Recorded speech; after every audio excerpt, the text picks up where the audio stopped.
Hi everyone, welcome to my channel. ತಮ್ಮೆಲ್ಲರಿಗೂ ನಮ್ಮ ಚಾನಲ್ಗೆ ಸ್ವಾಗತವನ್ನು ಕೋರುತ್ತಾ ಇವತ್ತಿನ ವಿಡಿಯೋದಲ್ಲಿ 2026ನೇ ಶೈಕ್ಷಣಿಕ ಸಾಲಿನ ವಿವಿಧ ಅಲ್ಪಸಂಖ್ಯಾತರ ಮೊರಾರ್ಜಿ ವಸತಿ ಶಾಲೆಗಳ 6ನೇ ತರಗತಿಯ ಪ್ರವೇಶಕ್ಕೆ ಸಂಬಂಧಪಟ್ಟ ಹಾಗೆ ಇವತ್ತು ನಾನು ತಮ್ಮೊಂದಿಗೆ ಶೇರ್ ಮಾಡಿಕೊಳ್ತಿರುವಂಥ ಒಂದು ವಿಷಯ ಏನು ಅಂದರೆ, ಈಗಾಗಲೇ ಮೊದಲ ಸುತ್ತಿನ ಸೀಟು ಹಂಚಿಕೆ ಲಿಸ್ಟು ಪ್ರಕಟಗೊಂಡಿರುತ್ತದೆ. ಅಂದರೆ ಇಲ್ಲಿ 1:1 ಸೀಟಿಗೆ ಒಬ್ಬ ವಿದ್ಯಾರ್ಥಿಯನ್ನು ಆಯ್ಕೆ ಮಾಡಿರ್ತಾರೆ ಮತ್ತು ಅವರಿಗೆ ಅಡ್ಮಿಷನ್ ಮಾಡಲಿಕ್ಕೆ ಇಲ್ಲಿ 27ನೇ ಮೇ 2026 ಅಂತ ತಿಳಿಸಲಾಗಿತ್ತು. ಕಡೆಯ ದಿನಾಂಕ ನೆಕ್ಸ್ಟ್ ಮತ್ತೆ 3 ದಿನಗಳ ಕಾಲ ವಿಸ್ತರಣೆಯನ್ನು ಮಾಡಲಾಗಿತ್ತು. ಮತ್ತು ಇಲ್ಲಿ ಬಹಳಷ್ಟು ಪೋಷಕರು ಕೂಡ ಕೇಳ್ತಾ ಇದ್ರು, ನನಗೆ ಇಲ್ಲಿ ಸೆಕೆಂಡ್ ಲಿಸ್ಟ್ ಬರುತ್ತಾ ಇಲ್ವಾ ಅಥವಾ ಎಷ್ಟು ಸೀಟುಗಳು ಲಭ್ಯ ಇವೆ ಏನು ಅಂತ ಮಾಹಿತಿಯನ್ನು ಕೇಳ್ತಾ ಇದ್ರಿ. ಅದಕ್ಕೋಸ್ಕರ ತಮಗೆ ಕೆಲವೊಂದಿಷ್ಟು ಮಾಹಿತಿಗಳನ್ನು ಶೇರ್ ಮಾಡ್ಕೊಳ್ಳಿಕ್ಕೆ ಈ ವಿಡಿಯೋವನ್ನು ಮಾಡ್ತಾ ಇದ್ದೀನಿ. ಇನ್ನು ತಾವುಗಳು ನಮ್ಮ ಚಾನಲ್ ಫಸ್ಟ್ ಟೈಮ್ ನೋಡ್ತಾ ಇದ್ದರೆ ತಾವೆಲ್ಲೂ ಕೂಡ ಈ ಚಾನಲ್ ಸಬ್ಸ್ಕ್ರೈಬ್ ಆಗಿ ಅಂತ ತಿಳಿಸುತ್ತಾ, ಇದು ನೋಡಿ, ಮೊದಲನೇದಾಗಿ ಇಲ್ಲಿ ಕರ್ನಾಟಕ ರಾಜ್ಯದಲ್ಲಿರುವಂತಹ ಒಟ್ಟು ಏನು ಅಲ್ಪಸಂಖ್ಯಾತರ ವಸತಿ ಶಾಲೆಗಳಿವೆ, ಆ ವಸತಿ ಶಾಲೆಗಳಲ್ಲಿ ಲಭ್ಯವಿರುವಂತಹ ಸೀಟುಗಳನ್ನು ತಾವುಗಳನ್ನು ಕೂಡ ನೋಡ್ತಾ ಹೋಗ್ಬೋದು. ಒಟ್ಟು ಎಷ್ಟು ಸೀಟುಗಳು ನಮ್ಮ ರಾಜ್ಯದಲ್ಲಿ ಲಭ್ಯ ಇವೆ ಅಂತ ನೋಡ್ತಾ ಹೋದಾಗ ಇಲ್ಲಿ ಮೊದಲನೇದಾಗಿ ಮೊರಾರ್ಜಿ ದೇಸಾಯಿ ವಸತಿ ಶಾಲೆಗಳು ರಾಜ್ಯ ಪಠ್ಯಕ್ರಮದಲ್ಲಿ ಟೋಟಲ್ ಆಗಿರುವಂತಹ ಶಾಲೆಗಳ ಸಂಖ್ಯೆ 140 ಇದಾವೆ. ಅದೇ ರೀತಿಯಾಗಿ ಅಲ್ಲಿ ಇರುವಂತಹ ಸೀಟುಗಳ ಸಂಖ್ಯೆ 10,460. ಮತ್ತು ಇನ್ನು ನೆಕ್ಸ್ಟು APJ ಅಬ್ದುಲ್ ಕಲಾಂ ವಸತಿ ಶಾಲೆಗಳು ಇಲ್ಲಿ ಟೋಟಲ್ 4 ಇದಾವೆ. ಅದೇ ರೀತಿಯಾಗಿ ಅಲ್ಲಿರುವಂಥ ಸೀಟುಗಳ ಸಂಖ್ಯೆ 260 ಸೀಟುಗಳು ಲಭ್ಯ ಇವೆ. ಹಾಗಾದರೆ ಇಲ್ಲಿ ಅಲ್ಪಸಂಖ್ಯಾತರ ಮೊರಾರ್ಜಿ ವಸತಿ ಶಾಲೆಗಳಿಗೆ ಸಂಬಂಧಪಟ್ಟಂತೆ ಅಲ್ಪಸಂಖ್ಯಾತ ನಿರ್ದೇಶನಾಲಯದವರು ಬಿಡುಗಡೆಗೊಳಿಸಿರುವಂತಹ ಏನು ಮೊದಲ ಸುತ್ತಿನ ಸೀಟು ಹಂಚಿಕೆಯಲ್ಲಿ ಎಷ್ಟು ಸೀಟುಗಳ ಒಂದು ಲಿಸ್ಟನ್ನು ಬಿಡುಗಡೆಗೊಳಿಸಿದ್ದಾರೆ ಅಂತ ನೋಡ್ತಾ ಹೋದಾಗ ಇಲ್ಲಿ ಪ್ರತಿಯೊಂದು ಏನು ವಸತಿ ಶಾಲೆಗಳಿದಾವೆ ಆ ಶಾಲೆಗಳಲ್ಲಿ ಬಿಟ್ಟಂತಹ ಒಂದು ಲಿಸ್ಟನ್ನು ತಾವು ಕೂಡ ಚೆಕ್ ಮಾಡ್ಕೊಳ್ಬೋದು. ಅದು ಕೂಡ ಇಲ್ಲಿ ಅಲ್ಪಸಂಖ್ಯಾತ ನಿರ್ದೇಶನಾಲಯದ ಕಚೇರಿಯಲ್ಲಿ ಲಭ್ಯ ಆ ರೀತಿ ಅವರ ವೆಬ್ಸೈಟ್ನಲ್ಲಿ ಲಭ್ಯವಿರ್ತದೆ. ತಾವು ಕೂಡ ಚೆಕ್ ಮಾಡ್ಕೊಳ್ಬೋದು ಒಟ್ಟು ಎಷ್ಟು ಸೀಟುಗಳ ಒಂದು ಇಲ್ಲಿ ಲಿಸ್ಟನ್ನು ಬಿಡುಗಡೆ ಮಾಡಿದ್ದಾರೆ ಅಂತೆ. ಪ್ರತಿಯೊಂದು ಜಿಲ್ಲೆ ಲಿಸ್ಟನ್ನು ನೋಡಿ ಇಲ್ಲಿ ಇರುವಂತಹ ಸೀಟುಗಳೆಷ್ಟು, ಹಾಗಾದರೆ ಪ್ರತಿಯೊಂದು ಜಿಲ್ಲೆಯಲ್ಲಿ ಇರುವಂತಹ ಟೋಟಲ್ ಒಟ್ಟು ಲಭ್ಯವಿರುವ ಸೀಟುಗಳೆಷ್ಟು ಅಂತ ನೋಡ್ತಾ ಹೋಗ್ಬೋದು. ತಾವು ಕೂಡ ಇಲ್ಲಿ ಪ್ರತಿಯೊಂದು ತಾಲೂಕು ವೈಸ್ ಕೂಡ ಲಿಸ್ಟ್ ಇಲ್ಲಿರುತ್ತೆ. ಈ ವಿಡಿಯೋ ಮೂಲಕ ತಾವು ಕೂಡ ವೀಕ್ಷಿಸಬಹುದು. ಒಟ್ಟು ಬಾಗಲಕೋಟೆ ಜಿಲ್ಲೆಯಿಂದ ಪ್ರಾರಂಭಗೊಂಡು ಇಲ್ಲಿ ಪ್ರತಿಯೊಂದು ಡಿಸ್ಟಿಕ್ ಹಾಗೂ ಆ ಡಿಸ್ಟಿಕಲ್ಲಿರುವಂತಹ ಒಂದು ತಾಲೂಕುಗಳು ಎಷ್ಟು, ಅಲ್ಲಿರುವಂತಹ ಸೀಟುಗಳ ಲಭ್ಯತೆ ಒಟ್ಟು ಎಷ್ಟು ಸೀಟುಗಳಿದ್ದು ಅನ್ನೋದನ್ನು ಕೂಡ ತಾವು ನೋಡ್ತಾ ಹೋಗ್ಬೋದು. ಆ ಮೂಲಕ ಅವರು ಮೊದಲಿಗೆ ಬಿಟ್ಟಿರುವಂತಹ ಲಿಸ್ಟ್ ಏನಿದೆಯಲ್ಲ ಅದು ಸಂಪೂರ್ಣವಾದಂತಹ ಲಿಸ್ಟ್ ಅಲ್ಲ, ಅದು ಕೇವಲ ಇಲ್ಲಿ ಮ್ಯಾಕ್ಸಿಮಮ್ ಆಗಿರುವಂಥ ಸೀಟುಗಳ ಲಭ್ಯತೆಯನ್ನು ಕೂಡ ನೋಡ್ಬೋದು ತಾವು. ಒಟ್ಟು ಅಲ್ಲಿರುವಂಥ ಸೀಟುಗಳು ಕೆಲವೊಂದು ವಸತಿ ಶಾಲೆಗಳಲ್ಲಿ 50 ಸೀಟುಗಳಿದಾವೆ, ಇನ್ನು ಕೆಲವು ವಸತಿ ಶಾಲೆಗಳಲ್ಲಿ 60 ಸೀಟುಗಳದ ಟೋಟಲ್ ಇರುವಂತಹ ಸೀಟುಗಳ ಸಂಖ್ಯೆ. ಅವ್ರು ಬಿಟ್ಟಿರುವಂಥ ಲಿಸ್ಟ್ ಏನಿದೆಯಲ್ಲ 40, 45 ಈ ರೀತಿಯಾಗಿರುವಂಥ ಲಿಸ್ಟನ್ನು ಬಿಟ್ಟಿರ್ತಾರೆ. ಮತ್ತು ಮ್ಯಾಕ್ಸಿಮಮ್ ನೋಡ್ತಾ ಹೋದಾಗ ಇನ್ನೂ ಪ್ರತಿಯೊಂದು ತಾಲೂಕುಗಳಲ್ಲಿ ಕೂಡ ಇಲ್ಲಿ ಸೀಟುಗಳ ಲಭ್ಯತೆ ಇದೆ.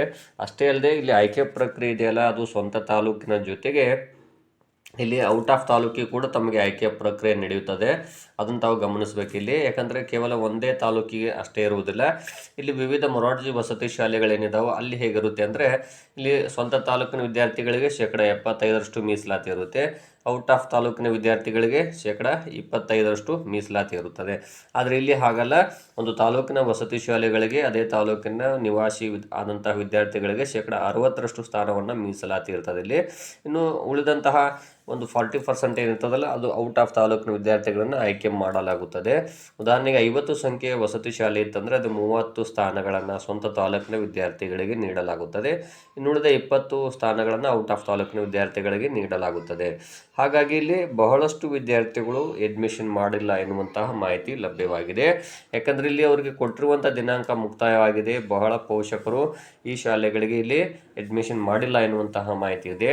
ಇಲ್ಲಿ ಅಲ್ಪಸಂಖ್ಯಾತ ನಿರ್ದೇಶನಾಲಯದ ಕಚೇರಿಯವರು ತಿಳಿಸಿದ ಹಾಗೆ ಮೊದಲ ಸುತ್ತಿನ ಸೀಟು ಹಂಚಿಕೆ ಏನು ಸೆಲೆಕ್ಷನ್ ಲಿಸ್ಟ್ ಬಿಟ್ಟಿದ್ರು ಆ ಲಿಸ್ಟು ಪ್ರಕಾರ ನೋಡ್ತಾ ಹೋದಾಗ ಇಲ್ಲಿ ಅಡ್ಮಿಷನ್ ಮಾಡಬೇಕಾದ ವಿದ್ಯಾರ್ಥಿಗಳು ಇಷ್ಟು ಟೈಮ್ ಆದರೂ ಕೂಡ ಇನ್ನೂ ಅಡ್ಮಿಷನ್ ಮಾಡಿಲ್ಲ ಎನ್ನುವಂಥ ಮಾಹಿತಿ ಲಭ್ಯವಾಗಿದೆ. ಆದ್ದರಿಂದ ಇಲ್ಲಿ ತಕ್ಷಣವೇ ಅಲ್ಪಸಂಖ್ಯಾತ ನಿರ್ದೇಶನಾಲಯ ಕಚೇರಿಗೆ ಇಲ್ಲಿ ಆಯಾ ವಸತಿ ಶಾಲೆಯ ಪ್ರಾಂಶುಪಾಲರು ಮತ್ತೆ ಖಾಲಿ ಉಳಿದಿರುವ ಲಿಸ್ಟ್ಗಳನ್ನು ಅವರಿಗೆ ನೀಡುತ್ತಾರೆ. ಮತ್ತು ತದನಂತರ ಇಲ್ಲಿ ಸೆಕೆಂಡ್ ರೌಂಡ್ ಲಿಸ್ಟು ಬಿಡುಗಡೆಯಾಗುತ್ತೆ. ಅವರು ತಿಳಿಸಿದ ಒಂದು ದಿನಾಂಕದ ಪ್ರಕಾರ ಇಲ್ಲಿ ಇನ್ನು ನೀವು ನೋಡ್ತಾ ಹೋದಾಗ ಇಲ್ಲಿ ಮೇ 30 ಲಾಸ್ಟ್ ಡೇಟ್ ಅಂದಾಗ ಇಲ್ಲಿ ಕನಿಷ್ಠ ಒಂದು ವಾರ ಇಲ್ಲಿ ಆಗುತ್ತದೆ. ಅಂದರೆ ಇನ್ನೂ 2 ಅಥವಾ 3 ದಿನಗಳಲ್ಲಿ ಇಲ್ಲಿ 2ನೇ ಲಿಸ್ಟು ಬಿಡುಗಡೆ ಆಗುತ್ತೆ. ಮತ್ತು ಸೀಟುಗಳು ಬಹಳಷ್ಟು ಖಾಲಿ ಉಳಿದಿದ್ದಾವೆ. ನಾನು ಕೆಲವೊಂದಿಷ್ಟು ಎಕ್ಸಾಂಪಲ್ಸ್ಗಳನ್ನು ಹೇಳೋದಾದರೆ ಇಲ್ಲಿ ನಮ್ಮ ಶಾಲೆಯ ಇಬ್ಬರು ವಿದ್ಯಾರ್ಥಿಗಳು ಸೆಲೆಕ್ಟ್ ಆಗಿದ್ದರೂ ಕೂಡ ಅಡ್ಮಿಷನ್ ಮಾಡಿಲ್ಲ, ಅವರು ಇಲ್ಲಿ ನಿರಾಕರಣೆ ಮಾಡಿರುತ್ತಾರೆ. ಇಲ್ಲಿ ನಮ್ಮ ಅಕ್ಕಪಕ್ಕದ ಊರಿನ ವಿದ್ಯಾರ್ಥಿಗಳನ್ನು ಕೆಲವೊಂದಿಷ್ಟು ವಿದ್ಯಾರ್ಥಿಗಳು ಇಲ್ಲಿ ಸೆಲೆಕ್ಟ್ ಆಗಿದ್ದರು, ಅವರು ಕೂಡ ಅಡ್ಮಿಷನ್ ಮಾಡಿಲ್ಲ. ಯಾಕೆ ಅಂತ ಇಲ್ಲಿ ಸಾಕಷ್ಟು ಕಾರಣಗಳಿರ್ಬೋದು. ಆದರೆ ಇಲ್ಲಿ ಸೆಕೆಂಡ್ ರೌಂಡ್ಗೆ ಮತ್ತೆ ಆ ವಿದ್ಯಾರ್ಥಿಗಳ ಬದಲಾಗಿ ಬೇರೆ ವಿದ್ಯಾರ್ಥಿಗಳನ್ನು ಇಲ್ಲಿ ಆಯ್ಕೆ ಮಾಡಲಾಗುತ್ತೆ. ಆದ್ದರಿಂದ ತಾವುಗಳು ಇಲ್ಲಿ ಯಾರು ಇಲ್ಲಿ ಮೆರಿಟ್ ನೋಡ್ತಾ ಹೋಗ್ಬೋದು. ತಾವು ಕೂಡ ಫಸ್ಟ್ ರೌಂಡ್ ಸೆಲೆಕ್ಷನ್ ಲಿಸ್ಟ್ಗೆ ಏನು ಆಯ್ಕೆ ಪಟ್ಟಿ ಬಿಡುಗಡೆ ಆಗಿತ್ತು, ಅಲ್ಲಿ ಅವರು ಪಡೆದುಕೊಂಡ ಅಂಕಗಳನ್ನು ಚೆಕ್ ಮಾಡ್ಕೊರಿ. ಅದೇ ರೀತಿಯಾಗಿ ನಿಮ್ಮ ಅಂಕಗಳು ಎಷ್ಟು ನೋಡಿಕೊಂಡು ಅಲ್ಲಿ ನಿಮಗೆ ಆಯ್ಕೆ ಆಗುತ್ತಾ ಇಲ್ವಾ ಅನ್ನುವಂಥ ಒಂದು ಮಾಹಿತಿ ನಮಗೆ ತಿಳಿಯುತ್ತದೆ ಅಂತ ತಿಳಿಸ್ತಾ ಇದ್ದೀನಿ. ಇನ್ನು ಸೆಕೆಂಡ್ ರೌಂಡ್ ಬಗ್ಗೆ ನಾನು ಆಗಲೇ ಹೇಳಿದಾಗೆ ಇಲ್ಲಿ ಬಹಳ ದಿನಗಳು ಇಲ್ಲ, ಕೇವಲ 2 ಅಥವಾ 3 ದಿನಗಳು ಒಳಗಾಗಿ, ಬಹಳ ಅಂದರೆ ಇಲ್ಲಿ ಈ ಶನಿವಾರದ ಒಳಗಾಗಿಯೇ ಇಲ್ಲಿ ಏನು 2ನೇ ಸುತ್ತಿನ ಸೀಟು ಹಂಚಿಕೆ ಲಿಸ್ಟು ಪ್ರಕಟಗೊಳ್ಳುತ್ತದೆ. ತಾವು ಕೂಡ ಇಲ್ಲಿ ಸಿದ್ಧತೆಯಲ್ಲಿರಿ. ನಾನು ಕೂಡ ಇಲ್ಲಿ ಲೈವ್ ಅಪ್ಡೇಟ್ಸ್ಗಳನ್ನು ನೀಡ್ತಾ ಇರ್ತೀನಿ. ಏನು ಸೆಕೆಂಡ್ ಲಿಸ್ಟ್ ಬಗ್ಗೆ ಸಂಪೂರ್ಣ ಮಾಹಿತಿಯನ್ನು ತಮಗೆ ತಿಳಿಸ್ಕೊಡ್ತೀನಿ. ಹಾಗಾಗಿ ತಮಗೆ ಏನಾದರೂ ಇಲ್ಲಿ ಏನೇ ಸಮಸ್ಯೆಗಳಿದ್ರು ಅಥವಾ ಏನಾದರೂ ಕೇಳುವುದು ಸಮಸ್ಯೆ ಇದ್ದರೆ ತಾವುಗಳಲ್ಲಿ ಕಮೆಂಟ್ಸ್ ಮಾಡ್ಬೋದು. ನಾನು ತಮಗೆ ಆನ್ಸರ್ ಮಾಡ್ತೀನಿ ಅಂತ ತಿಳಿಸ್ತಾ ಇದ್ದೀನಿ. ಧನ್ಯವಾದಗಳು.